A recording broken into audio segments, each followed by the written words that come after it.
Hello everyone, welcome to my channel. So last video में मैंने आपको शिव पुराण के बारे में थोड़ी सी इन्फॉर्मेशन दी थी, जहाँ पे मैंने आपको बताया था किस तरीके से ब्रह्मा जी एंड विष्णु जी की उत्पत्ति हुई थी शिव जी के द्वारा।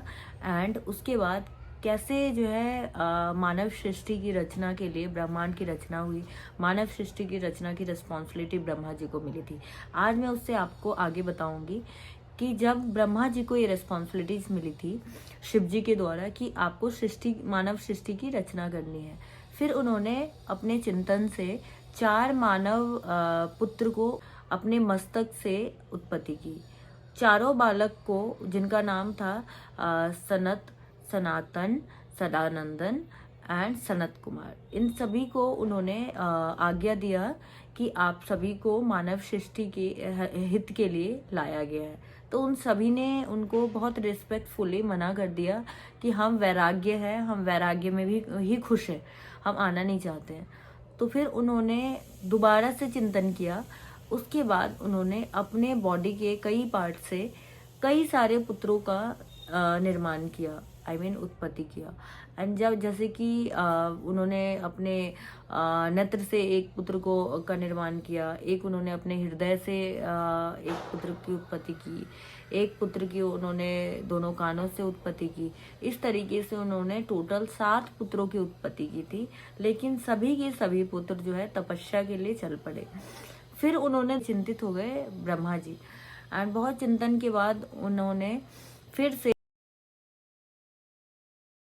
मानव शक्ति भक्ति भगवत की प्रचार के लिए उन्होंने नारद जी को उत्पत्ति किया ब्रह्मा जी के द्वारा। उस साथ ही उन्होंने प्रजापति दक्ष का जो है उत्पत्ति की, क्योंकि ब्रह्मांड को जब बनाया उन्होंने, मानव जाति को देख रेख के लिए भी कोई चाहिए, पालन पोषण के लिए चाहिए, तो उन्होंने इसके लिए राजा दक्ष को जो है जन्म दिया।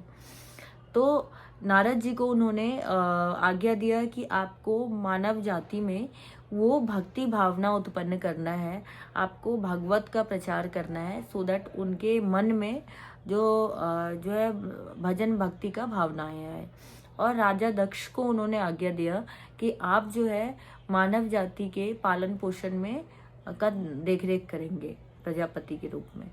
उसके बाद उन्होंने फिर से शिव जी को उचारना शुरू कर दिया। शिव जी को उन्होंने पुकारा कि आपने जैसे मुझे आज्ञा दिया था वो मैंने पूरा किया है, बट अभी भी मैं संतुष्ट नहीं हूँ कि मानव जाति के निर्माण करने के बाद आगे का किस तरीके से मुझे करना है।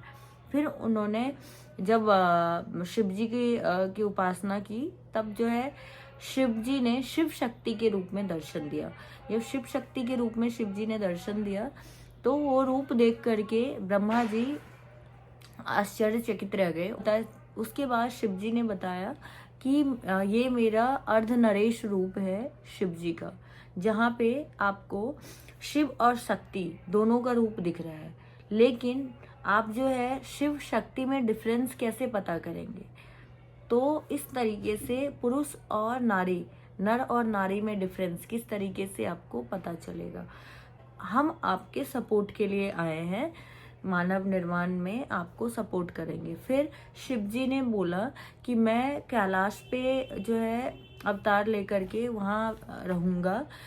तो फिर उन्होंने, विष्णु जी ने पूछा कि माँ शक्ति किस तरीके से हेल्प करेंगी?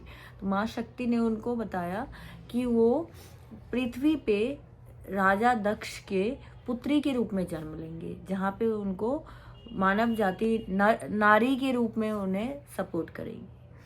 तो इस तरीके से उन्होंने दोनों शिव शक्ति ने ब्रह्मा जी को सपोर्ट करने का निश्चय किया। उसके बाद जब उनसे आज्ञा लेने के बाद जब शिव शक्ति वहां से विलुप्त हो गए और शक गए, उसके बाद साथ साथ ही ब्रह्मा जी ने दोबारा से चिंतन किया और उन्होंने मनु एंड शतरूपा को उत्पन्न किया, जिसमें उन्होंने मनु और शतरूपा को फर्स्ट मानव रूप का निर्माण बताया, जहाँ पे मनु को उन्होंने मानव रचना के हित के लिए, अधिकार के लिए निर्मित किया, एंड शतरूपा को उन्होंने मनु को सपोर्ट के लिए लाया। इस तरीके से शिव का जो शिव पुराण है वो स्टार्ट होता है। आगे के स्टोरी में आगे के वीडियो